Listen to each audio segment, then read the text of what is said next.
ഖുർആൻ ഓതുന്നിടത്ത് ഇബ്ലീസ് പോകുക എന്ന് പറഞ്ഞില്ലേ, ഞാൻ നാളെ ഇബ്ലീസ് പോണത് അതിപ്പോ നിങ്ങളോട് ഓർമ്മപ്പെടുത്താം. ഇബ്ലീസ് നാളെ ഖുർആൻ ഓതുന്നിടത്ത് പോണത് ഞാൻ കണ്ടു. നിങ്ങളാരോ കണ്ടത്? കണ്ടിട്ടില്ല. നിങ്ങൾ ശ്രദ്ധിക്കായിട്ടാണ് ഞങ്ങളും കാണും. ഇനി ഇവിടുത്തെ സ്ഥിതി എനിക്കറിയില്ലട്ടോ. നമ്മളെ നാട്ടില് ഒരാൾ മരണപ്പെട്ടു.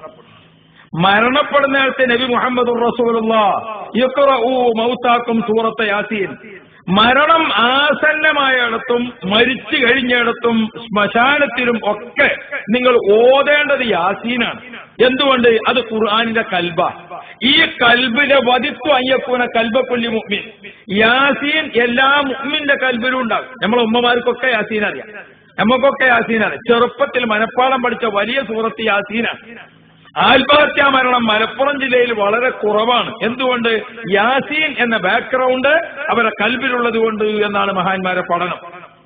പ്രിയപ്പെട്ട സഹോദരന്മാരെ, അപ്പോ ഈ യാസീൻ നമ്മളെ കൽബിലുണ്ട്. വല്ലിപ്പം മരിക്കാൻ വേണ്ടി പോവുക, തീരെ സുഖമില്ല, അന്ത്യശ്വാസത്തിലേക്ക് അടുത്തുകൊണ്ടിരിക്കുന്നു, ഓർമ്മശക്തി കുറഞ്ഞു വന്നു. ആ ഓർമ്മശക്തി കുറഞ്ഞ അബോധ മനസ്സിലേക്ക് നീങ്ങുമ്പോ അടുത്തിരിക്കുന്ന ആളുകളൊക്കെ തുടങ്ങി അഊദു ബില്ലാഹി മിനശ് ശൈത്വാനിർ റജീം, ശൈത്താൻ മാറി നിന്നു. ബിസ്മില്ലാഹിർ റഹ്മാനിർ റഹീം, മലക്കുകൾ അടുത്തേക്ക് വന്നു. യാസീൻ വൽ ഖുർആനിൽ ഹകീം. നമ്മളിങ്ങനെ യാസീൻ ഓതുമ്പോ മരിക്കാൻ കിടക്കുന്ന വല്ലിപ്പ നമ്മളെ യാസീന്റെ ഒപ്പം മൂപ്പരും ഇങ്ങനെ ഓതിക്കൊണ്ടിരിക്കുക. ചുണ്ട് അനങ്ങുന്നില്ല, സൗണ്ട് പുറത്തേക്ക് വരുന്നില്ല, കൽബ് കൊണ്ട് ഇങ്ങനെ. എന്തേ? ഖുർആനിന്റെ കൽബ് മരിക്കാൻ കിടക്കുന്ന ആളെ കൽബിലുണ്ട്. കൽബും തമ്മിലാണ് ഈമാനിന്റെ കണക്ഷൻ. ആ കൽബും കണക്ഷൻ ഇങ്ങനെ നിലനിർത്തിക്കൊണ്ട് പോവുക. അതാണ് ഇഖ്റഊ മൗതാക്കും സൂറത്ത് യാസീൻ. പ്രിയപ്പെട്ട മുഅ്മിനുകളെ, അല്ലേ? എന്റെ ഓത്തിങ്ങനെ കേട്ടിട്ട് ഖുർആൻ ഓത്ത് കേട്ട് അള്ളാഹ് സന്തോഷിക്കാം, ഖുർആൻ ഓത്ത് കേട്ട് റസൂലുള്ള സന്തോഷിക്കാം, അള്ളാഹും റസൂലും സന്തോഷിക്കുന്ന വിഷയത്തിൽ മലായികത്തുകളൊക്കെ സന്തോഷിക്കാം.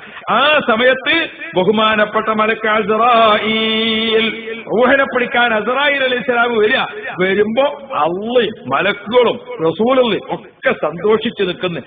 ഖുർആൻ ഇങ്ങനെ ഓത്ത് നടക്കുന്നു. അവിടേക്കല്ലേ അസ്റായീൽ വരേണ്ടത്? ഇതാണ് ദീന്, അതാണ് സുന്നത്ത് ജമാഅത്ത്. പ്രിയപ്പെട്ട മുഅ്മിനുകളെ, മരിക്കാൻ പോണ ആളെ റൂഹ്, ആ റൂഹ് മലായികത്ത് ഇങ്ങനെ ഇങ്ങോട്ട് എടുത്തിട്ട് യാസീനിൽ പൊതിഞ്ഞിങ്ങനെ കൊണ്ടുപോവുക. അല്ലാഹു നമുക്ക് ആ ഭാഗ്യം തരട്ടെ. ഒന്ന് അതിന്റെ ഒരു കൗതുകം ആലോചിച്ച് നോക്കി നിങ്ങൾ, അതിന്റെ ഒരു സന്തോഷം ആലോചിച്ച് നോക്ക് നിങ്ങൾ. യാസീനിൽ ഇങ്ങനെ പൊതിഞ്ഞിട്ട് ബഹുമാനപ്പെട്ട സൽമാനുൽ ഫാരിസി റളിയല്ലാഹു അൻഹു റൂഹ് ഇങ്ങനെ പിരിഞ്ഞിട്ട് ബഹുമാനപ്പെട്ടവർ ഇങ്ങനെ നോക്കിയിട്ട് കിടക്കുക. സൽമാൻ ഫാരിസി ഒപ്പാത്തായി കിടക്കുന്നത് മേലോട്ട് ഇങ്ങനെ നോക്കിയിട്ട് ചെറിയ ഒരു പുഞ്ചിരി. എന്തേ? ആ റൂഹ് ഇങ്ങനെ മലായികത്ത് കൊണ്ടുപോകുന്ന രംഗം കണ്ടിട്ട് ചിരിച്ചിങ്ങനെ കിടക്കുക. അള്ളാഹു നമുക്ക് ആ ഭാഗ്യം തരട്ടെ. പ്രിയപ്പെട്ട മുഅ്മിനുകളെ, റൂഹ് ഖുർആനിൽ പൊതിഞ്ഞിട്ട് കൊണ്ടുപോയി. ഇനി ഈ മയ്യത്തിന് ആരാ കാവൽ നിൽക്കേണ്ടത്? ഞാനും നീയും കാവൽ നിന്നാ എന്ത് നടക്കണോ? ഇവിടെ കാവൽ നിൽക്കേണ്ടത് ആരാ? അള്ളാഹുവിന്റെ മലായികത്ത് കാവൽ നിൽക്കണം ഈ ശരീരത്തിന്. അതുകൊണ്ട് തന്നെ ഇഖ്റഊ മൗതാക്കും സൂറത്ത് യാസീൻ. മരണപ്പെട്ടു കഴിഞ്ഞാൽ അവിടെ നിങ്ങൾ യാസീൻ ഓതുക. ആ യാസീൻ മയ്യത്ത് കുളിപ്പിച്ചു, കഫം ചെയ്തു. മയ്യത്ത് കുളിപ്പിച്ച് കഫം ചെയ്തിട്ട് മയ്യത്ത് വീട്ടിൽ നിറക്കുമ്പോ ഈ ശരീരം ഖുർആനിൽ പൊതിഞ്ഞു കൊണ്ടുപോവുക. യാസീൻ. മരണപ്പെട്ട വീട്ടിൽ 500 ആള് കൂടിയിരിക്കുന്നു. എത്ര ആളുണ്ട്? 500 ആളുണ്ട്. യാസീൻ എത്ര ആയത്താ യാസീൻ? ആഖിറത്തേക്കുള്ള ഒരു കണക്കും കളരുത്. ഈ കോലത്തിലായപ്പോ ഇത് എങ്ങനെ മുന്നോട്ട് പോകും നമ്മൾ? എത്ര ആയത്താ യാസീൻ? സാക്ഷരതാ ക്ലാസ്സിൽ നമ്മളെ ജോൺ സാറ് ചോദിച്ചു, ഒരു തേങ്ങക്ക് 3 റുപ്യ, അങ്ങനെയാണെങ്കിൽ 100 തേങ്ങക്ക് എത്തിരി ആവുന്നു. കുഞ്ഞൽവാക്ക പറഞ്ഞു, അത് തേങ്ങ കാണാതെ പറയാൻ പറ്റൂല, മൂപ്പര് മറ്റേ കച്ചവടാണ്.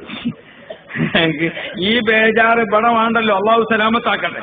നബി മുഹമ്മദുർ റസൂലുള്ളാഹ് മുത്തുനബി ഓർമ്മപ്പെടുത്തുകയാണ്. സൂറത്ത് യാസീൻ 83 ആയത്താണ്. മനസ്സിലാക്കണം മുഅ്മിനുകളെ, 83 ആയത്ത് യാസീൻ, 7 ആയത്ത് ഫാത്തിഹ, ഖുൽ ഹുവല്ലാഹു അഹദ്, ഖുൽ അഊദു ബിറബ്ബിൽ ഫലക്, ഖുൽ അഊദു ബിറബ്ബിൻ നാസ് ഓതി തീരുമ്പോഴേക്ക് സുബ്ഹാന ജല്ല ജലാലുഹു 125 ആയത്തുകൾ ഓതുകയാണ്. 500 ആളുകൾ കൂടിയിട്ടുണ്ട്.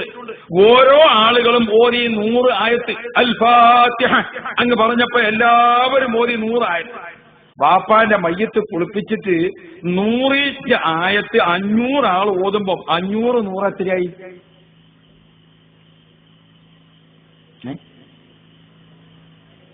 എല്ലാം ഇപ്പൊ തന്നെ പഠിച്ചാൽ നിൽക്കണ്ട, ഒന്ന് പോയിട്ട് പെരീന്ന് കണക്കൂട്ടി നോക്കണ്ട ബാപ്പാന്റെ കബറിലേക്ക് എത്ര ആയത്ത് കിട്ടുന്നുള്ളത്. ഇനി ഞാൻ ഓർമ്മപ്പെടുത്തട്ടെ, 500 ആള് ആ മയ്യത്തിന്റെ ഒപ്പം കൂടിയിരിക്കുന്നു. അവരെല്ലാവരും അൽ ഫാത്തിഹ എന്ന് പറഞ്ഞപ്പോ ചുരുങ്ങിയത് 100 ആയത്ത് എല്ലാവരും ഓതി. ഞാൻ നമ്മളവിടുന്ന് ഒരു വീട്ടിൽ മരിച്ചപ്പോ മയ്യത്ത് കുളിപ്പിക്കാൻ എടുത്തു വെച്ചിരിക്കണം. അപ്പോഴേ ഞാൻ ചെല്ലണേ. കുളിപ്പിച്ചു കഴിഞ്ഞ ഒരു വയസ്സായ മനുഷ്യൻ, അയാള് 2 പൊളിയുള്ള ഒരു വാതിൽ ഇങ്ങനെ തുറന്നിട്ട് പറഞ്ഞു കുളിപ്പിച്ചു കഴിഞ്ഞിരിക്കുന്നു, കഫൻ ചെയ്യാണ്. അപ്പൊ അതിനേക്കാളും വയസ്സുള്ള ഒരാള്, അയാൾ പറഞ്ഞു അൽ ഫാത്തിഹ. അപ്പൊ ഈ സദസ്സിന്ന് 100-500 ആള് അഊദു ബില്ലാഹി മിനശ് ശൈത്വാനിർ റജീം ഓത്താണ് തുടങ്ങി. അപ്പൊ ഒരു 5-8 സ്റ്റൂളും വന്ന് ശൈത്താൻ ഇങ്ങനെ അണിയിച്ചു പോയി. ഒരു 5-8 സ്റ്റൂളും വന്ന് ആ സദസ്സിന് ശൈത്താൻ ഇങ്ങനെ പോണത്. അഊദു ഓതിയാ ശൈത്താൻ പോകുമെന്ന് പറഞ്ഞ ഞാൻ കണ്ടു. നിങ്ങളെന്താ പറയുന്നത്? അപ്പൊ തന്നെ ബിസ്മില്ലാഹിർ റഹ്മാനിർ റഹീം ആ സ്റ്റൂളുമൊക്കെ മോമിനീങ്ങൾ വന്ന് ഇരുന്നും ചെയ്തു. ഖുർആൻ ഓതുന്നേരത്തെ മലായിക്കത്ത് ഇങ്ങോട്ട് വരും, ശൈത്താൻ അങ്ങോട്ട് പോകുന്നുള്ളത് ഞാൻ കണ്ടത്, നിങ്ങൾ കണ്ടുക്കണം. അപ്പൊ ഞാൻ പറഞ്ഞില്ല നിങ്ങൾ ശ്രദ്ധിക്കായിട്ടാണ്. അപ്പോ ഓർമ്മപ്പെടുത്തുന്നത്, പ്രിയപ്പെട്ട മുഅ്മിനുകളെ, നമ്മുടെ കൂട്ടത്തിൽ, നമ്മുടെ വീട്ടിൽ, നമ്മുടെ മുലകുടി ബന്ധത്തിൽ, നമ്മുടെ രക്തബന്ധത്തിൽ, നമ്മുടെ വിവാഹ ബന്ധത്തിൽ, നമ്മുടെ അയൽവക്ക ബന്ധത്തിൽ, നമ്മുടെ രാഷ്ട്രീയ ബന്ധത്തിൽ നമ്മുടെ ഖുർആൻ ഓതിയിട്ട് നമ്മുടെ റൂഹ് ഖുർആനിൽ പൊതിഞ്ഞു കൊണ്ടുപോകുന്നതിന് തടസ്സം നിൽക്കുന്ന വിശ്വാസക്കാരുണ്ട്. അവരെ സൂക്ഷിക്കണം.